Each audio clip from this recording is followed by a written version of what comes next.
তিন দফা দাবি আদায়ে অবশেষে জগন্নাথ বিশ্ববিদ্যালয়ের প্রধান ফটকে তালা ঝুলিয়ে দিয়েছে আন্দোলনরত শিক্ষার্থীরা। তালা লাগানো হয়েছে বিশ্ববিদ্যালয়ের একাধিক ভবনেও।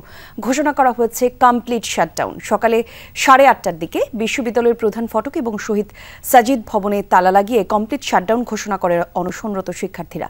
জগন্নাথ বিশ্ববিদ্যালয়ের দ্বিতীয় ক্যাম্পাসের কাজ সেনাবাহিনীর কাছে হস্তান্তর এবং অস্থায়ী আবাসন নিশ্চিতের দাবিতে রোববার সকাল থেকেই অনশন চালিয়ে যাচ্ছে বিশ্ববিদ্যালয়ের 18 জন শিক্ষার্থী। এর মধ্যে কয়েকজন অসুস্থ হয়ে পড়েছেন। অনশনরত শিক্ষার্থীরা বলেন, দাবি আদায় না হওয়া পর্যন্ত তারা অনশন চালিয়ে যাবেন। এদিকে দুপুরে সংবাদ সম্মেলনে অনশনরত শিক্ষার্থীদের সাথে একাত্মতা ঘোষণা করে জগন্নাথ বিশ্ববিদ্যালয়ের শিক্ষক সমিতি।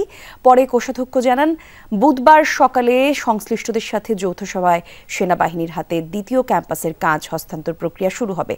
অনশন কর্মসূচি প্রত্যাহার করতে শিক্ষার্থীদের প্রতি আহ্বান জানান তিনি।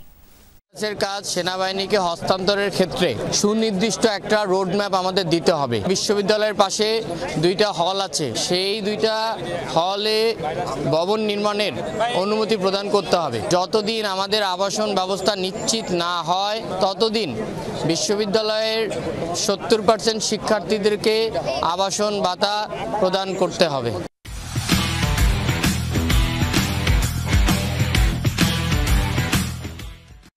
আর এই বিষয়ে আরো বেশ কিছু তথ্য আমরা জানতে চাই। আমাদের সহকর্মী আলামিন হক অহন এই মুহূর্তে আছেন জগন্নাথ বিশ্ববিদ্যালয় প্রাঙ্গণে। অহন, একটু জানতে চাই শিক্ষার্থীদের কি অবস্থা জানাবেন, আর জগন্নাথ বিশ্ববিদ্যালয়ের কি অবস্থা, সার্বিক পরিস্থিতি কেমন দেখতে পাচ্ছেন সে বিষয়ে কিছু তথ্য থাকলে জানাবেন।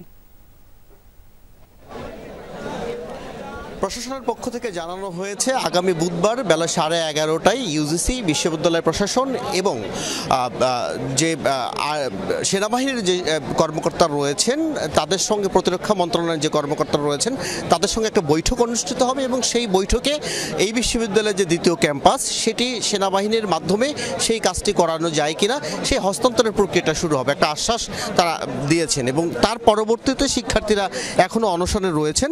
তারা এখন পর্যন্ত সিদ্ধান্ত জানাননি। বিশেষ করে তো এখন থেকে আধা ঘন্টা আগে বেলা 1:30টার দিকে তারা সচিবালয়ে ঘেরাও করবেন এমন একটি কথা আমরা জানতে পেরেছিলাম।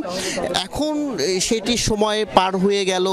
বিশ্ববিদ্যালয় প্রশাসন যখন এমন একটি আশ্বাসের কথা জানালো তখন তাদের অবস্থান কি হবে সেই বিষয়ে তারা এখনও জানাননি। তবে আমরা যতটা জানতে পেরেছি তারা হয়তো সচিবালয়ে ঘেরাওর যে কর্মসূচিটি রয়েছে সেটি প্রত্যাহার করে নেবেন কিছুক্ষণের মধ্যে, অর্থাৎ সচিবালয় অভিমুখে লং মার্চটি আর হচ্ছে না সম্ভবত।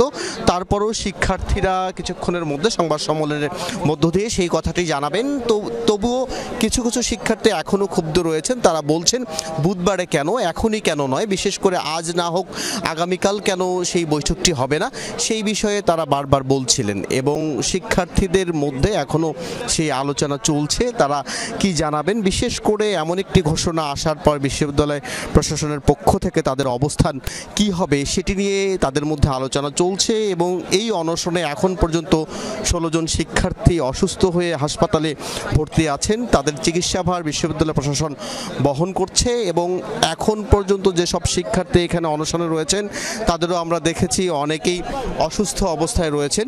এই অবস্থায় বিশ্ববিদ্যালয় প্রশাসনের যে আশ্বাস সেটির মধ্য দিয়ে হয়তো এইটির অবসান ঘটবে, আমরা এমনটি আশা করতে পারি।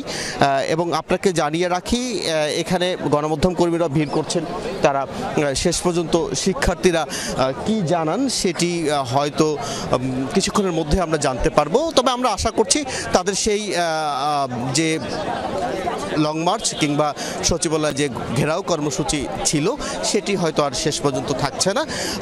বিশ্ববিদ্যালয় প্রশাসনের আশ্বাসে তারা সবকিছু প্রত্যাহার করে নেবেন এমন আশা করা যেতে পারে। ধন্যবাদ আপনাকে অহন।